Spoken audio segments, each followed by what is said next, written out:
प्रधानमंत्री नरेंद्र मोदी ब्राजील के रियो दी जेनेरियो में 17वें ब्रिक्स शिखर सम्मेलन में साथी नेताओं के साथ शामिल हुए। शिखर सम्मेलन में मूल 5 ब्रिक्स देशों ब्राजील, रूस, भारत, चीन और दक्षिण अफ्रीका के प्रतिनिधियों के साथ साथ मिस्र, इथोपिया, ईरान, यूएई, इंडोनेशिया और सऊदी अरब सहित नए सदस्य देशों के प्रतिनिधि भी शामिल हुए। इस दौरान प्रधानमंत्री मोदी ने ग्लोबल साउथ, आतंकवाद, अंतर्राष्ट्रीय संस्थाओं के दोहरे रवैये पर खुलकर बात की।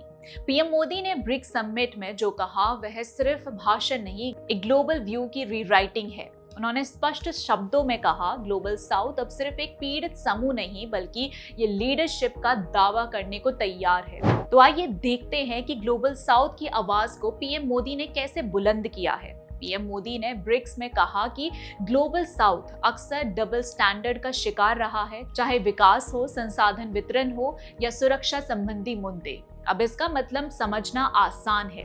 देखिए, ग्लोबल साउथ यानी कि एशिया, अफ्रीका, लैटिन अमेरिका और ओशियाना की विकासशील देश, जिसमें भारत, ब्राजील, इंडोनेशिया, दक्षिण अफ्रीका, नाइजीरिया जैसे देश शामिल हैं। इन देशों पर विकसित देश लंबे समय से गिल्ट ट्रिप और भेदभाव की रणनीति अपनाते आए हैं। विकसित देश विकासशील देशों को क्लाइमेट गिल्ट का हवाला देकर कड़ी जलवायु नीतियां लागू करने को कहते हैं, लेकिन खुद अब भी फॉसिल फ्यूल्स, कार्बन एमिशन और न्यूक्लियर पावर पर निर्भर हैं। एग्जाम्पल के लिए यूरोप और अमेरिका को खुद कार्बन न्यूट्रल घोषित करते हैं, लेकिन वे दूसरे देशों की फैक्ट्रियों को बंद करने की सलाह देते हैं, जबकि उनकी खुद की इंडस्ट्रीज छूट पाती हैं।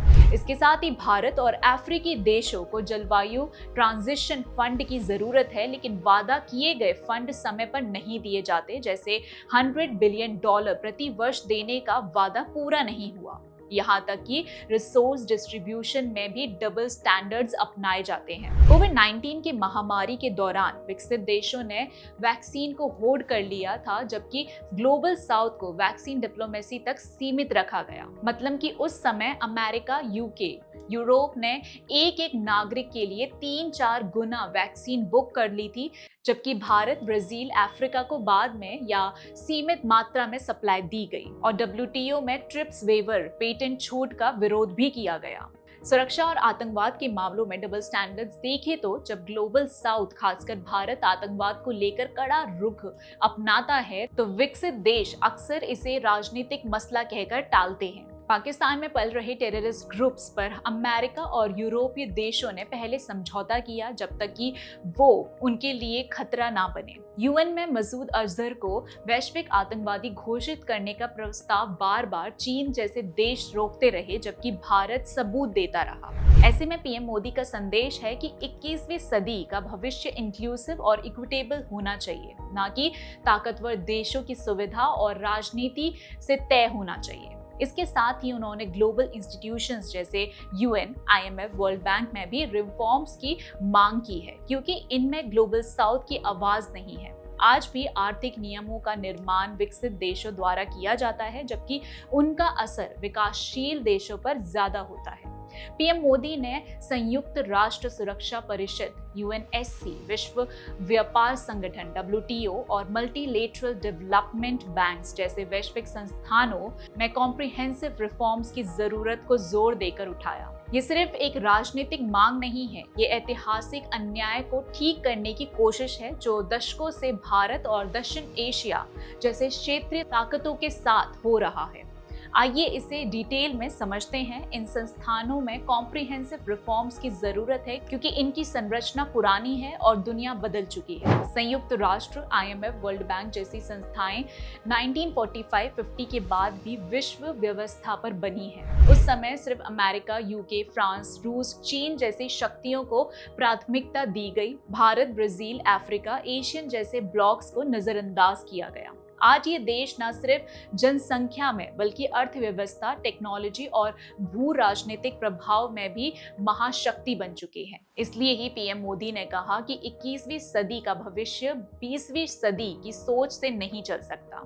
UNSC को ही देखें तो इसके 5 स्थायी सदस्य हैं, अमेरिका, रूस, चीन, यूके, फ्रांस, जो कि वीटो पावर रखते हैं। भारत जैसे 1.4 अरब जनसंख्या वाली लोकतांत्रिक देश जो शांति मिशन का सबसे बड़ा योगदान करता है, फिर भी आज तक स्थायी सदस्य नहीं बन पाया। भारत दुनिया की सबसे बड़ी डेमोक्रेटिक पावर्स में से एक है। दक्षिण एशिया की समस्याओं जैसे आतंकवाद, कश्मीर, समुद्री सुरक्षा पर भारत की भूमिका निर्णायक है। फिर भी भारत को नीति निर्धारण में बराबर की जगह नहीं मिलती।